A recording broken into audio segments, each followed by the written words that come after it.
राम जय जय राम। जय जय विघ्न हरण हनुमान। बोलिए श्री हनुमान जी महाराज की जय। सियावर रामचंद्र भगवान की जय। वर्णानामर्थ संघानां रसानां छन्दसामपि मङ्गलानां च कर्तारौ वन्दे वाणी विनायकौ। जो सुमिरत सिद्धि होय गणनायक करिवर बदन। करऊ अनुग्रह सोय बुद्धि राशि शुभ गुण सदन। जनक सुता जग जननी जानकी। अतिशय प्रिय करुणा निधान की। ताके जुग पद कमल मनावहु। जासु कृपा निर्मलमति पावहु। मनोजवं मारुततुल्यवेगं जितेन्द्रियं बुद्धिमतां वरिष्ठं। वातात्मजं वा नरयूथमुख्यं श्रीरामदूतं शरणं प्रपद्येऽहं। श्रीरामदूतं शरणं प्रपद्ये। जड़ चेतन जग जीव जत सकल राम मैं जानी। बंदऊँ सबके पद कमल सदा जोरि जुग पानी। सियावर रामचंद्र की जय। डूबतों को बचा लेने वाले मेरी नैया है तेरे हवाले। डूबतों को बचा लेने वाले मेरी नैया है तेरे हवाले। लाख अपनों को हमने पुकारा सबके सब कर गए हैं किनारा। लाख अपनों को हमने पुकारा सबके सब कर गए हैं किनारा। अब तो कोई न देता दिखाई। अब तो कोई न देता दिखाई। सिर्फ तेरा ही मुझको सहारा। अब तो कोई न देता दिखाई। सिर्फ तेरा ही मुझको सहारा। कौन तुम बिन भंवर से निकाले। कौन तुम बिन भंवर से निकाले। मेरी नैया है तेरे हवाले। डूबतों को बचा लेने वाले। डूबतों को बचा लेने वाले मेरी नैया है तेरे हवाले। हवाले मेरी नैया है तेरे हवाले। जिस समय तू बचाने पे आए, आग से भी बचा कर दिखाए। जिस समय तू बचाने पे आए, आग से भी बचा कर दिखाए। जिस पे तेरी दया दृष्टि होवे, उसको आँच कभी भी न आए। जिस पे तेरी दया दृष्टि होवे, उसको आँच कभी भी न आए। आंधियों में भी तू ही संभाले, आंधियों में भी तू ही संभाले। मेरी नैया है तेरे हवाले, डूबतों को बचा लेने वाले, डूबतों को बचा लेने वाले। मेरी नैया है तेरे हवाले, हवाले। मेरी नैया है तेरे हवाले, हवाले। मेरी नैया है तेरे हवाले। बोलिए सियावर रामचंद्र भगवान की जय। लखन लाल जी महाराज की जय।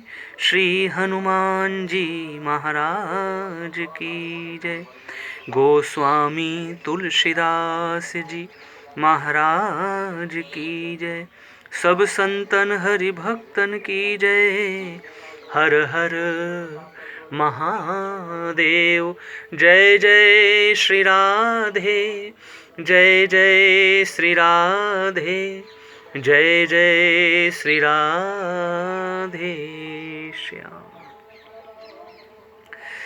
परिपूर्णतम परात्पर आनंद कंद श्रीमदकारण करुणा वरुणालय अखिल ब्रह्मांड नायक मर्यादा पुरुषोत्तम दशरथ नंदन भगवान श्री राघवेंद्र की महती अनुकंपा से मुझे प्रभु की इस दिव्याति दिव्य परम दिव्य पावन स्थल पर आप श्रद्धालु भाव प्रेमी भक्तजनों के बीच में भगवान श्री राम के अनन्य उपासक अनन्य प्रेमी, हम सबके आदर्श, हम सबके प्रेरक भैया भरत के परम पावन प्रसंग को उन्हीं के आशीर्वाद कृपा प्रेरणा से उनके श्री चरण कमलों में बैठकर उन्हें गाने का, उन्हें समझने का दिव्यतम स्वर्ण अवसर प्राप्त हुआ। इस कथा के मूल में जिनकी कृपा है उन श्री सीताराम भगवान के श्री चरण कमलों में नमन वंदन अभिनंदन प्रणाम। आइए श्री सीताराम भगवान के चरण शरण में रहते हुए हम और आप भैया भरत के परम पावन प्रसंग को श्रवण करें। बोलिए भरत लाल जी महाराज की जय। तो श्रृंग बेरपुर भरत दीख जब, भेषनेह सब अंग शिथिल तब, भेषनेह सब अंग शिथिल तब, चरण रेख रज आँखिन लाई, बनई न कहत प्रीति अधिकाई, कनक बिंदु दुई चारिक देखे,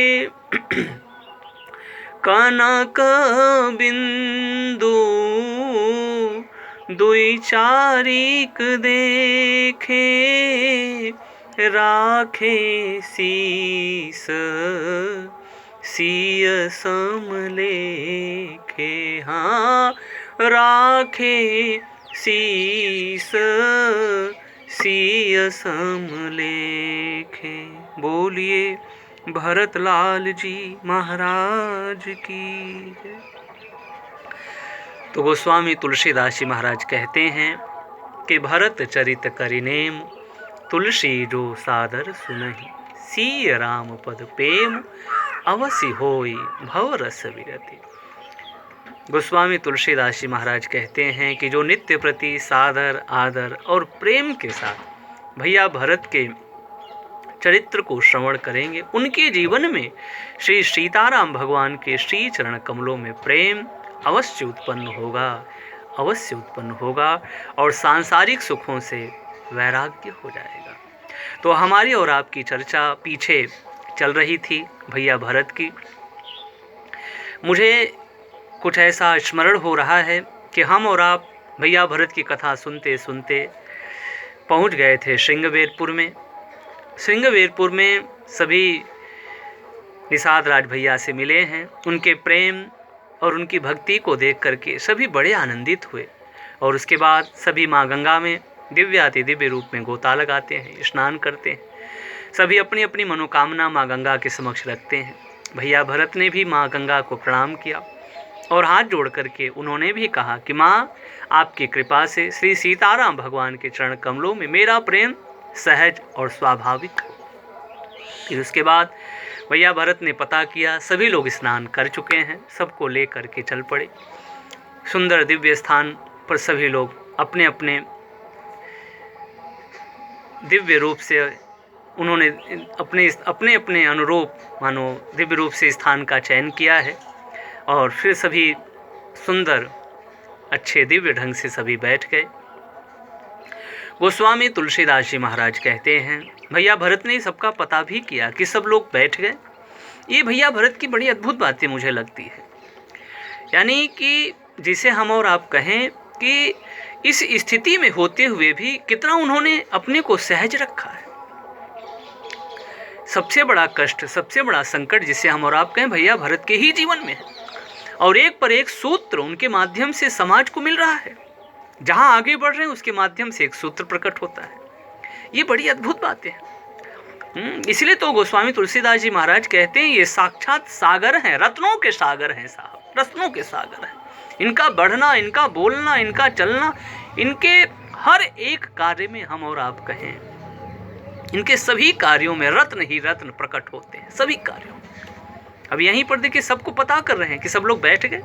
ऐसा नहीं कि मैं बैठ गया तो बाकी लोग बैठे ना बैठे उसकी मुझे खबर नहीं, सब लोगों को पता करते हैं। सब लोग आराम से बैठ गए, दिव्य रूप से सभी सुखपूर्वक बैठे हैं। किसी को किसी प्रकार की समस्या, किसी प्रकार का कष्ट तो नहीं है। ये सारी बातें बहुत दिल को छूती हैं कि इस स्थिति में भी कितना सहज और कितने दिव्य हैं कि सभी का जब पता करते हैं और उसके बाद भैया भरत देव पूजन करते हैं। देव पूजन करने के बाद भैया भरत गोस्वामी तुलसीदास जी महाराज कहते हैं आज्ञा लेकर के माँ कौशल्या के पास पहुँचे और जब माँ कौशल्या के पास पहुँचे तो भैया भरत और भैया शत्रुघ्न दोनों माँ के चरण कमलों को दबा रहे हैं दिव्य रूप से। सुंदर अच्छी अच्छी बातों को सभी माताओं का सम्मान करें। भरत भैया अद्भुत हैं प्रिय भक्तों, हम और आप हमेशा याद रखें सभी माताओं का सम्मान कर रहे हैं। और उसके बाद कथा कहती है कि सभी माताओं का दिव्य रूप से सम्मान करते हैं, माँ के चरणों को दबा रहे हैं और अच्छी अच्छी मीठी मीठी बातें माँ के समक्ष कर रहे हैं। फिर माताओं की जो सेवकाई है वो भैया शत्रुघ्न के ऊपर सौंप करके निषाद राज भैया को बुला लिया है और निषाद राज भैया को बुला करके उनके साथ चल पड़े। गोस्वामी तुलसीदास जी महाराज कहते हैं कि जब निषाद राज भैया के साथ जा रहे हैं, अब कहाँ जा रहे हैं फिर मैं कहूँ भैया भरत के उनके हर एक कार्य में रत्न ही रत्न है साहब। प्रिय भक्तों, भैया भरत का चरित्र रत्नों का सागर है। जितना हम और आप उसमें डूबेंगे उतना ही अनेकानेक रत्न हमें और आपको प्राप्त होंगे, मिलेंगे। चल पड़े, कहाँ जा रहे हैं? और वैसे ही नहीं जा रहे हैं। गोस्वामी तुलसीदास जी महाराज की चौपाइयाँ देखिए, प्रेम के सागर में डूबे हैं, उनके अंग शिथिल हो गए और निषाद राज भैया के हाथ में हाथ रख करके चल रहे हैं, या हम और आपके उनके हाथ को पकड़ करके चल रहे हैं। गोस्वामी तुलसीदास जी महाराज से किसी ने पूछा ये कौन जा रहे हैं, तो बड़ी सुंदर बात गोस्वामी तुलसीदास जी महाराज कहते हैं कि मानो विनय और प्रेम दोनों चले जा रहे हैं। विनय और प्रेम, क्या अद्भुत है। ये दोनों शब्द बड़े प्यारे हैं और बड़े मीठे शब्द हैं, विनय और प्रेम। विद्या ददाति विनयम, विनय और प्रेम। हरि व्यापक सर्वत्र समाना, प्रेम ते प्रकट हो ही मैं जाना। तो ये जो शब्द हैं विनय और प्रेम, इसको यदि हम मूर्तिमंत रूप में देखना चाहें किसी के जीवन में कि ये विनय होते कैसे, विनय की परिभाषा क्या होती, विनय बोलता कैसे, विनय चलता कैसे, प्रेम कैसा होता है, प्रेम की भाषा कैसी होती है। यदि इन शब्दों को हम देखना भी चाहें, इनके स्वरूप को समझना चाहें, तो भैया गुह को देखें, तो भैया भरत को देखें। यही विनय है और यही प्रेम है। दोनों का ये जो प्रेम है, हाँ, और दोनों का ये जो विनय, अद्भुत है, सा अद्भुत संगम हो रहा है। तो गोस्वामी तुलसीदास जी महाराज कहते हैं, एक तरफ विनय है तो एक तरफ प्रेम है। अद्भुत। विनय की भी दिव्य परिभाषा मानो भैया निषाद के माध्यम से प्रकट हो रही है, और विनय के साथ साथ प्रेम की परिभाषा भैया भरत के माध्यम से प्रकट हो रही है। तो गोस्वामी तुलसीदास जी महाराज कहते हैं, चल पड़े भैया भरत के मन में अपार प्रेम रूपी समुद्र जो है वो हिलोरे मार रहा है, हिलोरे भर रहा है और शिथिल है। प्रेम के कारण उनका अंग शिथिल हो गया है। फिर उसके बाद उन्होंने निषाद राज भैया से कहा, भगवान मुझे वो स्थान दिखाइए जहाँ मेरे सीताराम लक्ष्मण भैया जिस स्थान पर सोए थे, मैं उस स्थान को देखना चाहता हूँ। जैसे इस बात को कहा है, बात कहते कहते भैया भरत की आंखें सजल हो उठी। प्रेमास्त्रु रूपी जो अस्त्रु है उनकी आंखों में भर आए, आंखें सजल हो उठी हैं। निषाद राज भैया से पूछ रहे हैं, मुझे वो स्थान दिखाइए, वो स्थान मैं देखना चाहता हूँ। और क्या है उस देखने में भाव, क्या मुझे बड़ा प्यारा लगा। भैया भरत कहते हैं, ने कुनयन मन जरनी जुड़ाऊ, मैं अपने आंखों की जलन और ये जो मन की ग्लानी है ना, इसे मैं दूर करूं। वो स्थान देख करके जहाँ मेरे श्री सीताराम लक्ष्मण भैया सोए थे। मुझे ऐसा लगता है प्रिय भक्तों, ये जो आंखें हैं ना, इनमें एक देखने की, एक जैसे हम और आप कहें धारा बही जा रही। हम ये देखें, हम वो देखें, हम पता नहीं कहाँ कहाँ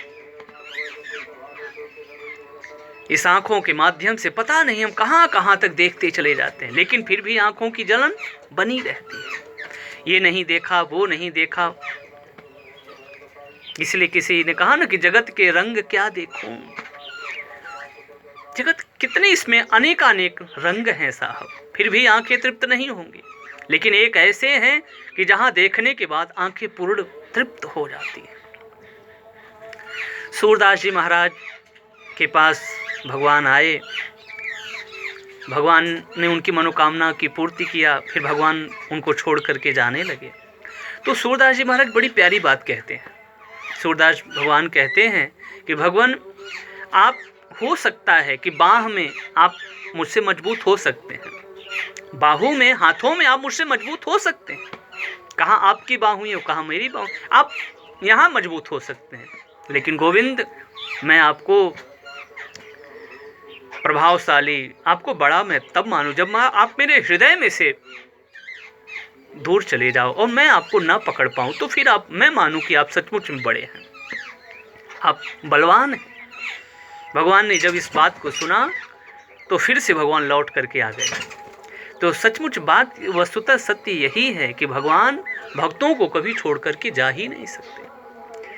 तो सूरदास भगवान का वो बड़ा प्यारा और बड़ा मधुर, जो बड़ा प्रेरक है, बड़ा सारगर्भित है भाव, वो कहते हैं कि बाह छुड़ाए जात हो निर्बल जान के मोह, हृदय से जब जाओगे तो पुरुष बंधूंगा तो मैं जानूंगा कि आप सचमुच में बलवान हैं।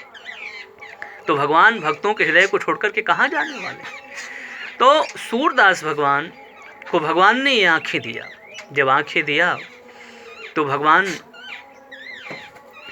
से सूरदास जी महाराज ने कहा, प्रभु ने आंखों को अब ले लीजिए, मैं जैसे था वैसे मुझे कर दीजिए। क्यों? नहीं नहीं, आप जगत को देखिए। प्रभु, जिसने आपको देख लिया वो जगत के रंग उसे तुच्छ लगेंगे, उसे अधूरे लगेंगे। सचमुच में सच बात यही है, यदि हमने और आपने पूर्ण रूप से ईश्वर को देख लिया तो फिर ये जो जगत के नाना प्रकार के रंग हैं ये निरस लगेंगे।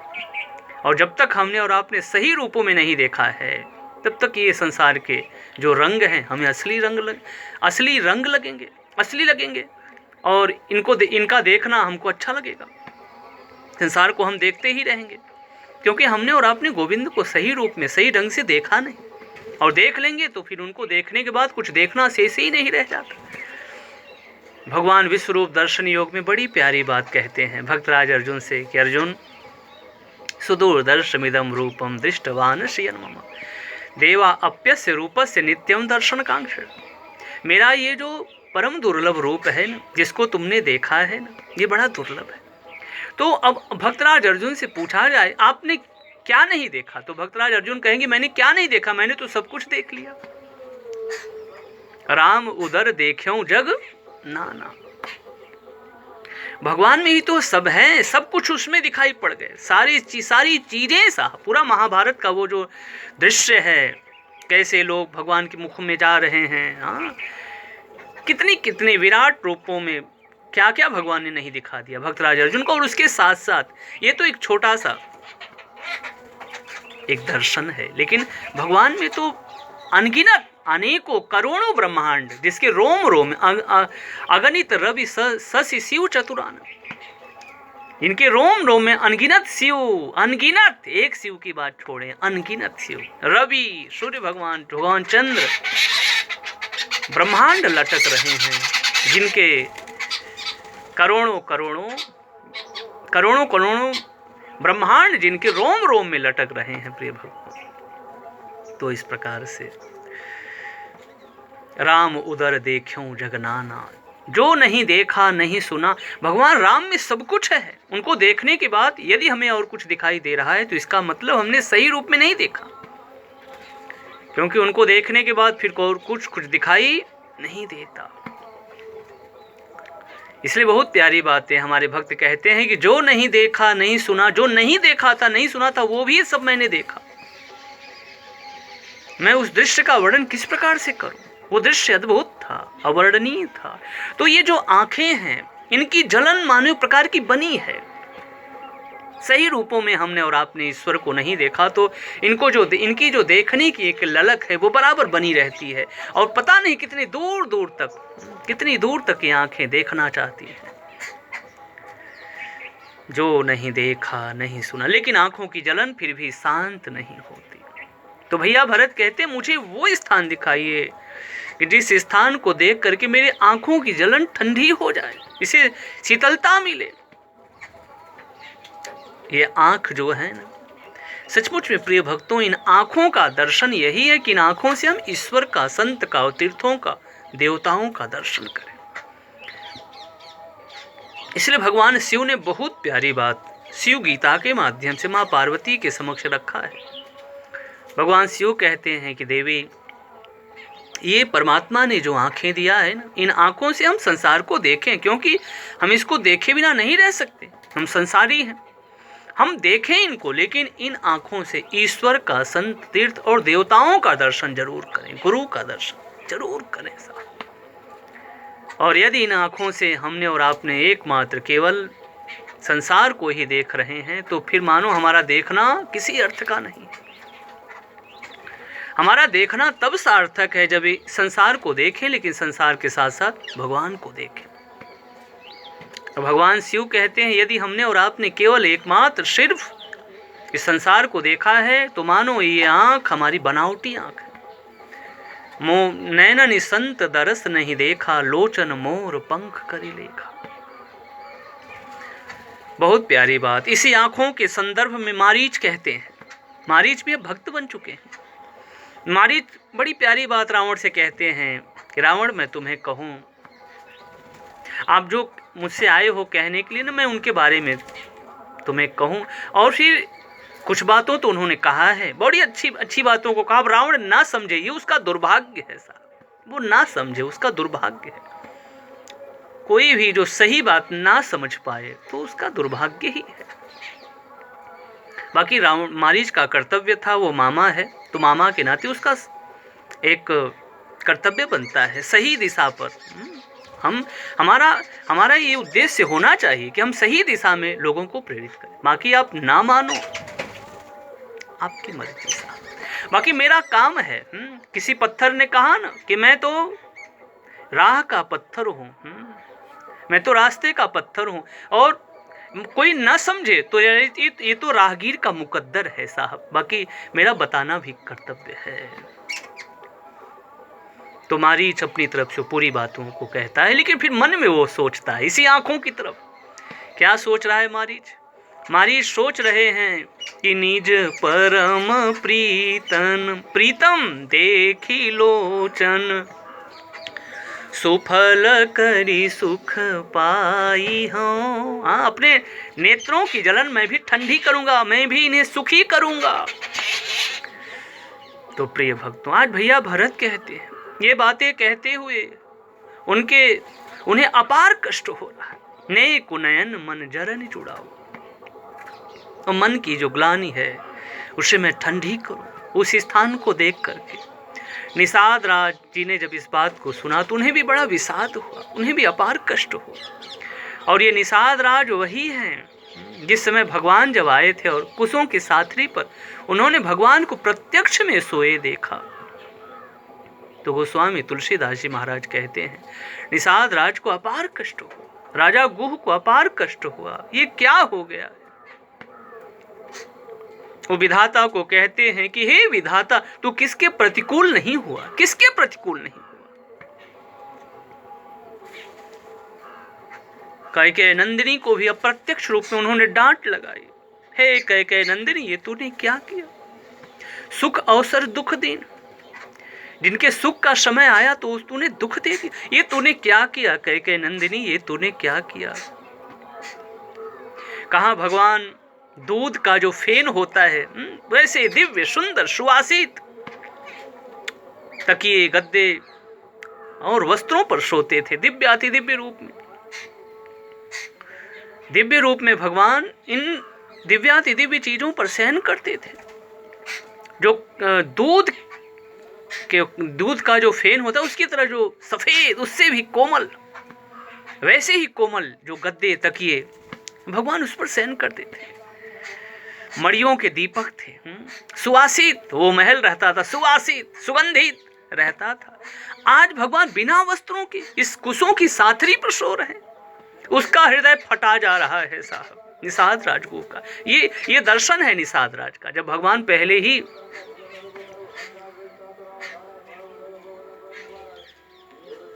वन यात्रा कर रहे हैं तो निषाद राज भैया से मिले, तो निषाद राज भैया को गुह राजा को अपार कष्ट हो रहा है। गुह राजा सोच रहे हैं कि देखो, कर्म प्रधान सत्य कह लोग सत्य कहते हैं, कर्म प्रधान है। तो लक्ष्मण भैया ने उसको समझाया तो फिर उनका समाधान हो गया। लक्ष्मण भैया कहते हैं, भगवान आप ये क्या कह रहे हैं? ऐसी बातें बिल्कुल नहीं है जो आप सोच रहे हैं कि कैकेयी नंदिनी का नहीं, कुछ नहीं, ऐसी बातें नहीं है। लक्ष्मण भैया समझाते हैं कि काहू न को सुख दुख कर दाता, निज कृत कर्म भोग सब भ्राता। अपने अपने कर्मों का भुगतान हर व्यक्ति को करना पड़ता है। तो फिर कुछ भक्त पूछते भी हैं कि क्या भगवान ने ऐसा कौन सा कर्म किया था कि भगवान को उसका फल इस रूप में स्वीकार करना पड़ रहा है? तो भगवान तो नर लीला कर रहे हैं प्रिय भक्तों। भगवान तो इन सब चीजों से परे हैं, लेकिन भगवान तो भक्तों के लिए आए हैं कि ऐसी ऐसी समस्याएं, ऐसी ऐसी विपदाएं, ऐसे ऐसे संकट आएंगे जीवन में, फिर हमें किस रूप में उसे स्वीकार करना है। ये भगवान ने अपने को आगे करके हम सांसारिक लोगों को दर्शन दिया है। ये तो बात ठीक उसी प्रकार से है कि जैसे कि जेल में नाटक हो रहा है और नाटक में कोई जेल में बंद है, तो क्या लोग उसे मानते हैं कि ये जेल में बंद है? क्यों नहीं मानते? क्योंकि लोग जानते हैं कि नहीं ये तो भी नाटक की बातें भी ये बाहर चले आएंगे। कुछ देर के लिए हम बन जाते हैं, एक पात्र विशेष का अभिनय करने लगते हैं, लेकिन क्या हम सचमुच में उस स्थिति में हैं? नहीं, हम फिर बाहर निकल आते हैं। तो काहू न को सुख दुख कर दाता, निज कृत कर्म भोग सब भ्राता। ये तो भगवान ने एक दर्शन दिया अपने को आगे करके कि जीवन में ऐसी ऐसी समस्याएं मनुष्यों के लिए आती हैं, फिर किस रूप में व्यक्ति को रहना चाहिए। किसी भी स्थिति परिस्थिति में हम सम और सहज रहना सीख लें तो कुछ बात और हो जाए। भगवान ने यही दर्शन दिया। कहा भगवान चक्रवर्ती महाराजा धीराज दशरथ जी महाराज के पुत्र, और उनके जीवन में इतनी बड़ी विपदा क्या।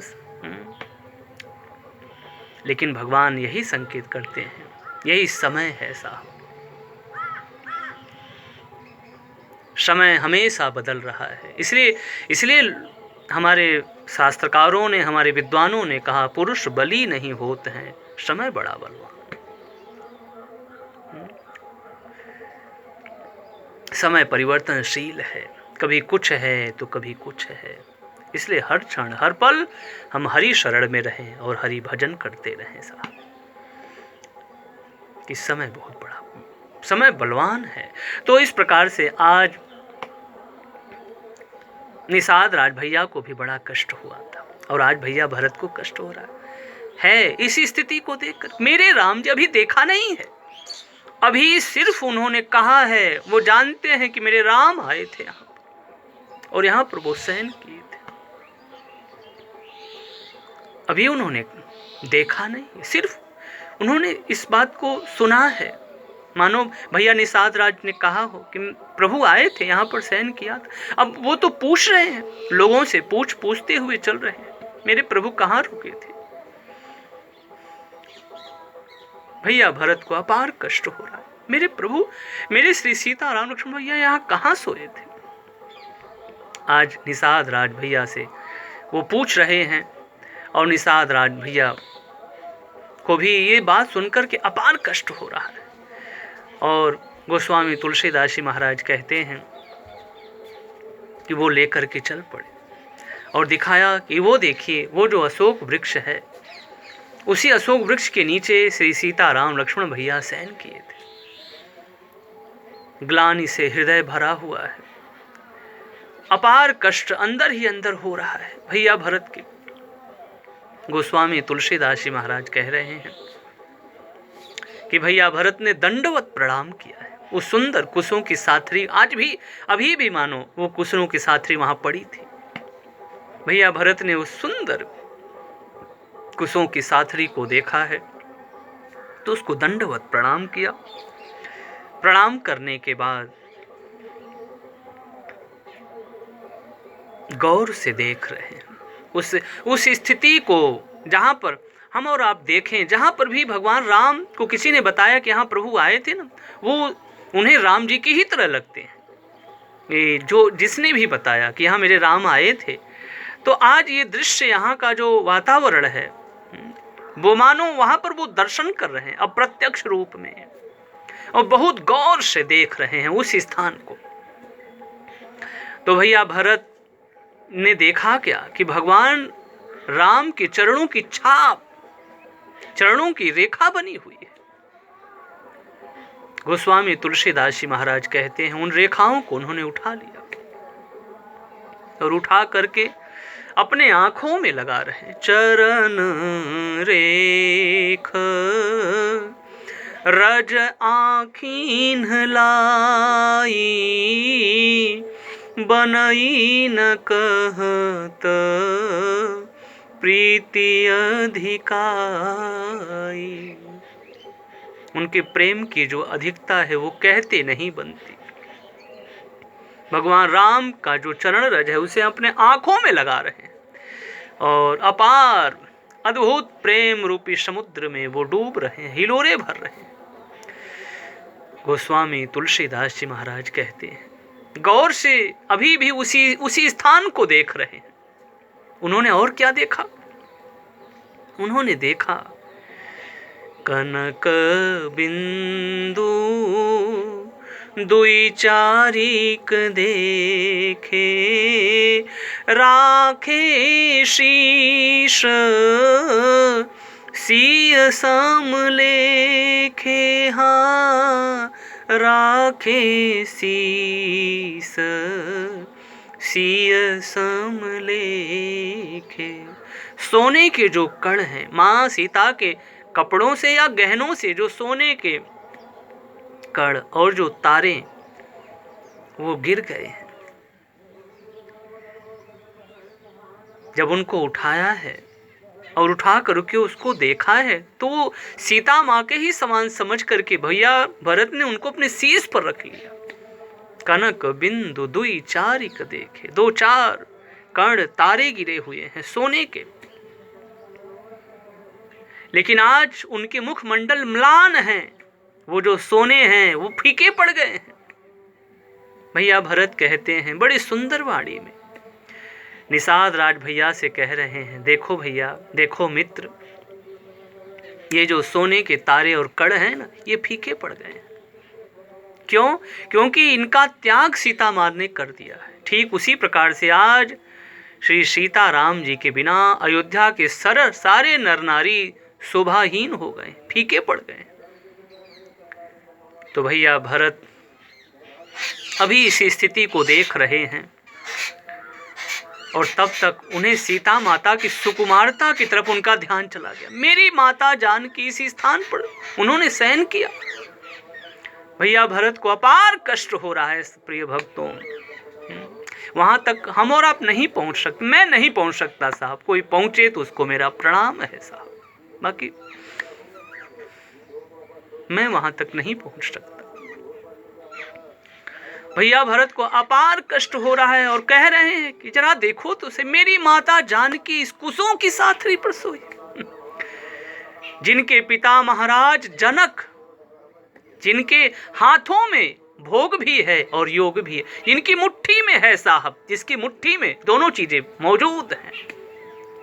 पिता जनक देऊं पट तर के ही, करतल भोगु जोगु जग जेहि। मैं महाराज जनक की बराबरी किसके साथ करूं?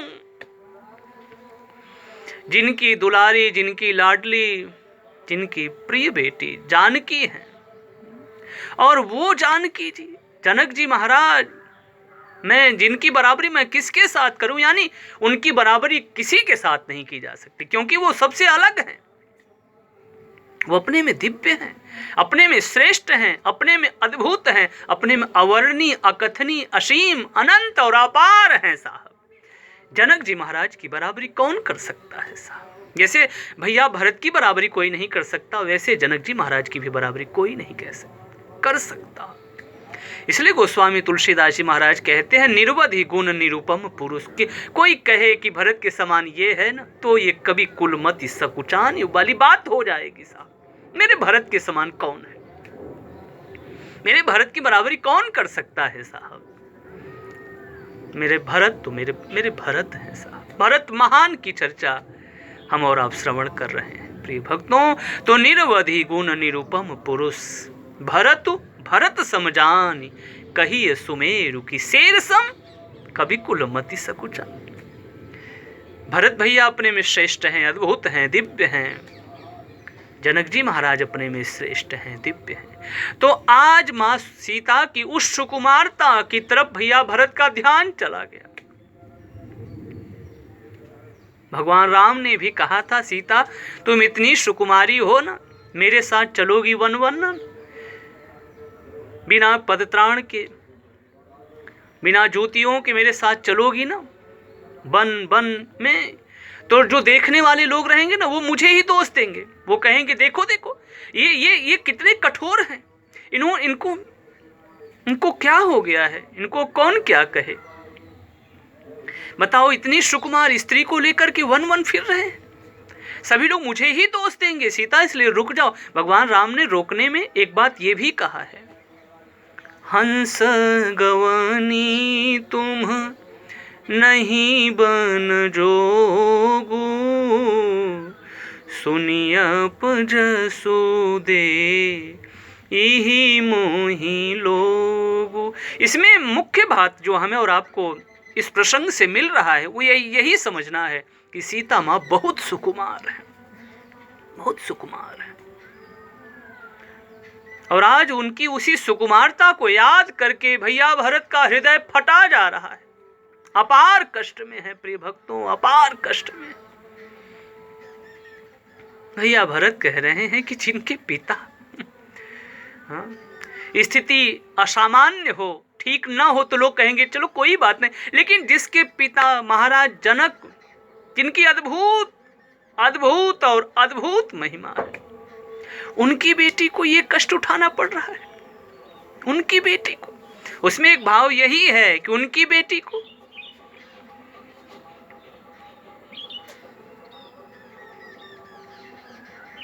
माँ सीता भी कहती हैं, जब सुमंत जी महाराज कहने लगे कि सीता लौट चलो, तो सीता माँ कहती हैं कि भगवान मैंने अपने पिता के ऐश्वर्य को देखा है, सुख निधान अस्पितु गृह मोरे। सुख निधान, सुखों का निधि है, सुखों का भंडार है मेरे पिता का घर, मुझे खबर है, मैं जानती हूं। बड़े बड़े जो राजा हैं उनके चरणों में प्रणाम करते हैं। अद्भुत महिमा है साहब, अद्भुत सुख है, सुख ही सुख है। निधान शब्द है ना, निधि, जहां भंडार है, सुखों का, आनंद का भंडार है। सुख निधान अस्पितु गृह मोरे। आज वही जनक जी महाराज की वो बेटी माता सीता को देख करके भैया भरत का हृदय फटा जा रहा है। अद्भुत महिमा है। जनक जी महाराज के संबंध में बातें आती हैं कि जहां जोग भी है और जहां भोग भी है। गोस्वामी तुलसीदास जी महाराज कहते हैं, जोग भोग मह राख्यो गोई, लेकिन राम बिलोकत प्रगट्यो सोई। दोनों को छिपा रखा था, जोग को भी और भोग को भी, लेकिन जैसे ही भगवान राम आए उनके समक्ष वो दोनों चीजें प्रकट हो गई। वहां फिर अपने को उस चीज को छिपा न पाए, बल्कि वो कह पड़े कि सहज विराग रूप मन मोरा, थकित होत जिमि चंद चकोरा। थकित होत जिमि चंद चकोरा। मुझे ऐसा लग रहा है कि ब्रह्म ही दो रूपों में चला गया है, चला आया है। ताते प्रभु पूछऊं सती भाव। मैं आपसे सत्य निश्चल बातों के माध्यम से जानना चाहता हूं, ये कौन है? मुझे तो ऐसा लगता है कि ब्रह्म ही दो रूपों में चला आया है। ये दोनों चीजें बड़ी अद्भुत हैं प्रिय भक्तों। भैया भरत कहते हैं जोग भी और भोग भी उनकी मुट्ठी में है। हम और आप साधारण रूप में क्या कहते हैं कि जो जोगी होगा वो भोगी नहीं होगा, और जो भोगी होगा वो योगी नहीं होगा।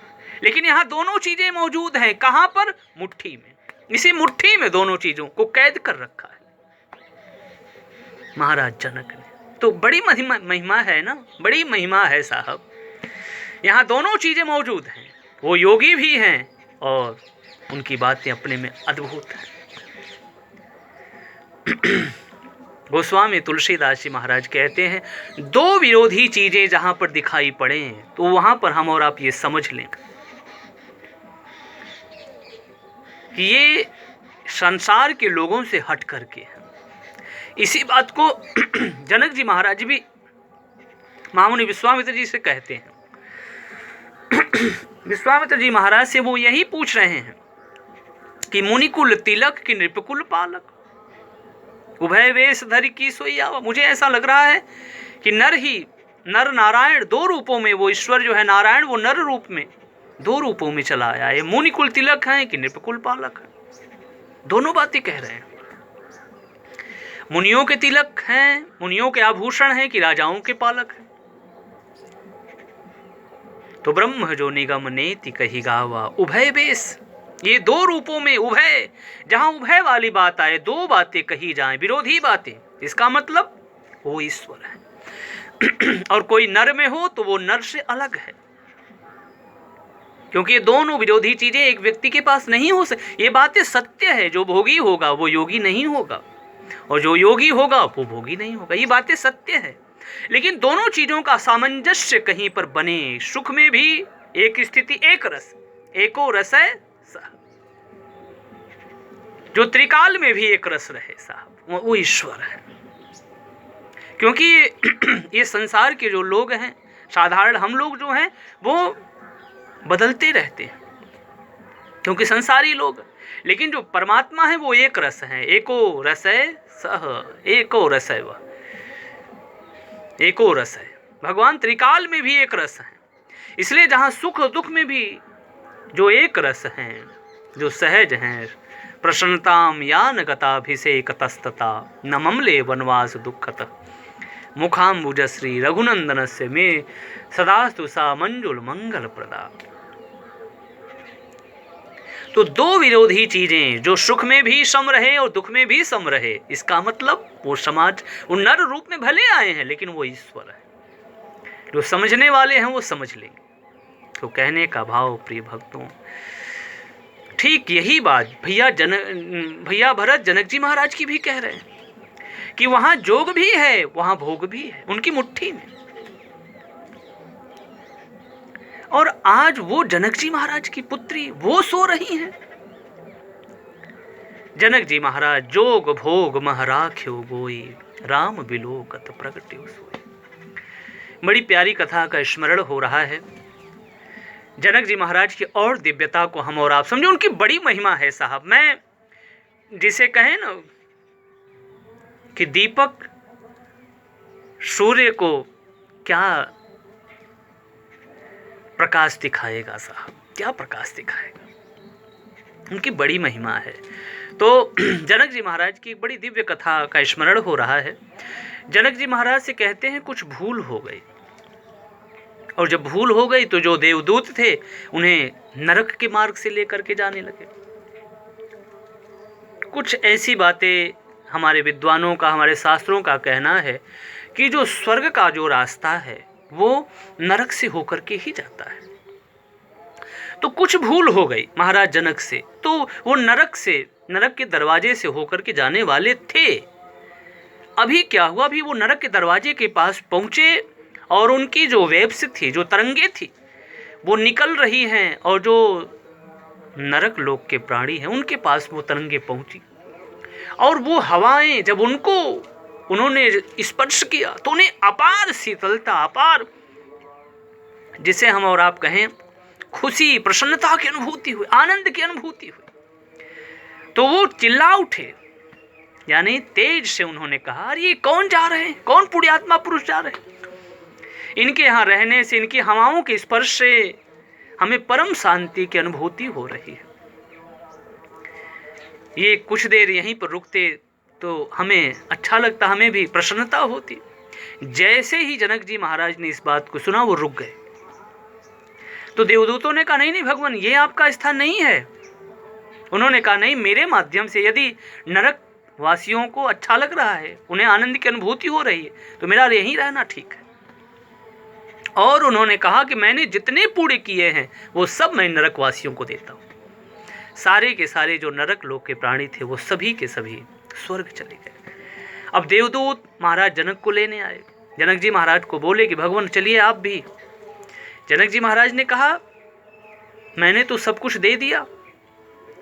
और तो उन्होंने कहा, इसी देने के माध्यम से ही आप उनसे भी ऊपर पहुंच गए। तो जनक जी महाराज की जो महिमा है तो वो अपने में दिव्य है, अपने में श्रेष्ठ है साहब। जनक जी महाराज की महिमा को कौन समझ सकता है? जोग भोग महराख्यो गोई राम बिलोकत प्रगट्यो।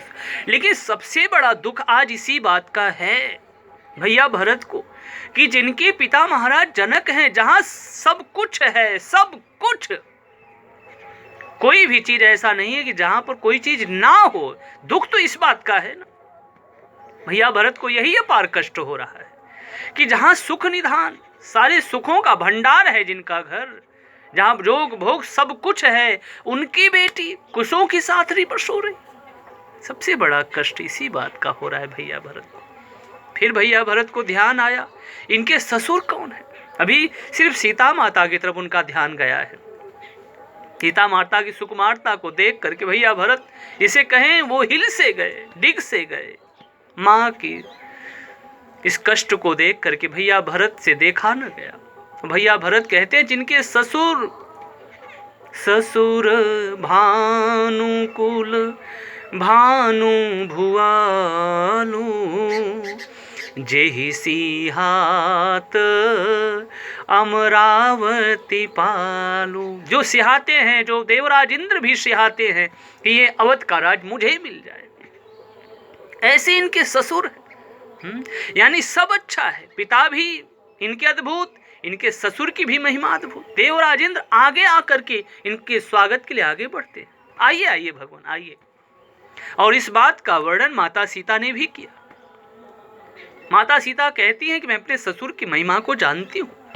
मेरे ससुर चक्र वही कौशल राव भुवन 4-10 प्रकट। मेरे ससुर इतने प्रभावशाली हैं, इतने ऐश्वर्यशाली हैं कि उनका प्रभाव 1 2 3 4 5 लोक नहीं बल्कि 14 भुवनों में दिव्य रूप से छाया हुआ है।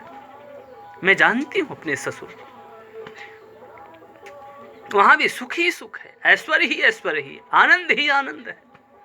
तो भैया भरत को कष्ट इसी बात का हो रहा है कि जिनके ससुर, हो सकता था कि जो पीहर हो, जो मायका हो, वहां हो सकता है वो वहां कमजोर हो, लेकिन मायका भी मजबूत है, ससुराल भी मजबूत है, फिर भी मां सीता को इस कुशों की साथरी पर सो रही है। महाराज दशरथ अवध राज सुर राज सिहाही, दशरथ धनु सुनि धनत लजाई। कुबेर तक लजा जाते हैं, कुबेर तक। भाई दशरथ जी महाराज के धन ऐश्वर्य खजाने को देखकर कुबेर भी लजा जाते हैं।